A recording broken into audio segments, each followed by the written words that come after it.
Hi, everyone. My name is Ekuwah Moses. I live in Las Vegas, Nevada.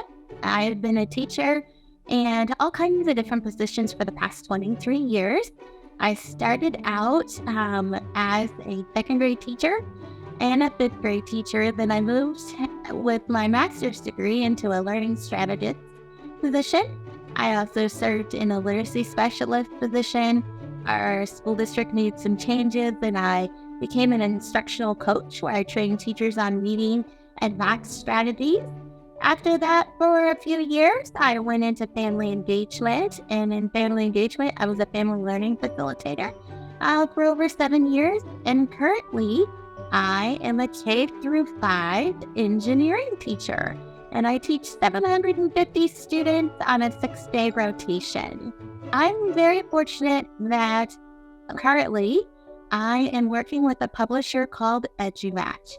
And EduMatch is a publisher that publishes for teachers by teachers. And so everyone who publishes with them are educators. And they were specifically looking for books that could be useful in the classroom.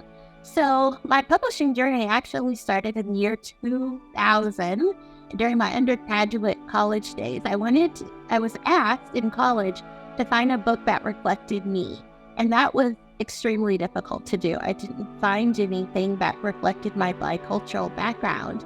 And I knew that I wanted to follow in Toni Morrison's steps, where she said, if you don't find a book on the shelf that you want to read, then you need to write it yourself. And so I did. The first book is about my name and what my name means. And I wrote that book because whenever people see my first name, Ekuwah, and my last name, Moses, my name is like a walking billboard. It can direct you exactly where my family is from.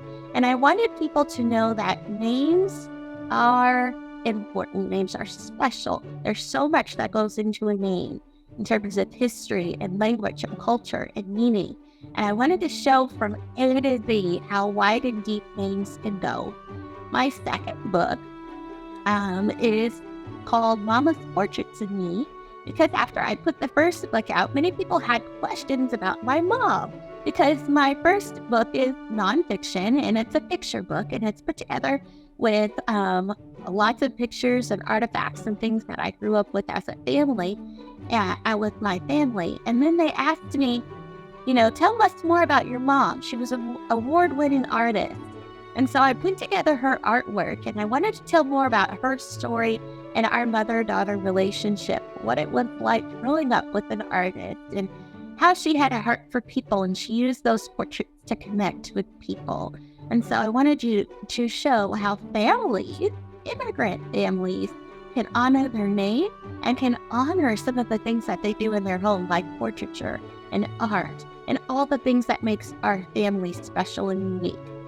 The revision process, when you work with EduMatch, it's a great thing because my publisher said, it's your story, your way.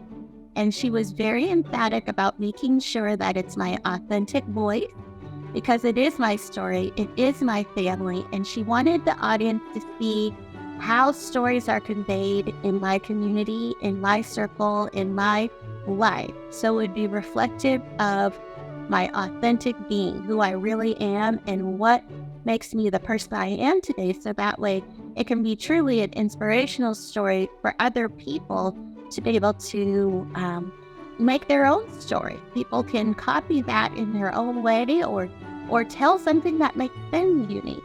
And so when it came down to the editing process, we had what is called a focus group.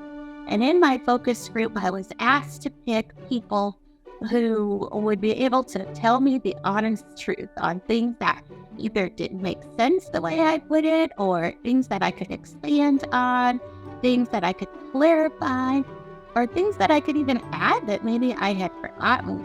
So I picked people from different walks of life. I picked my former past professor. I picked my sister who's an editor. I picked my father. And then I picked several teachers that I worked with as well, who were versed with literature, and I wanted their perspective on it too.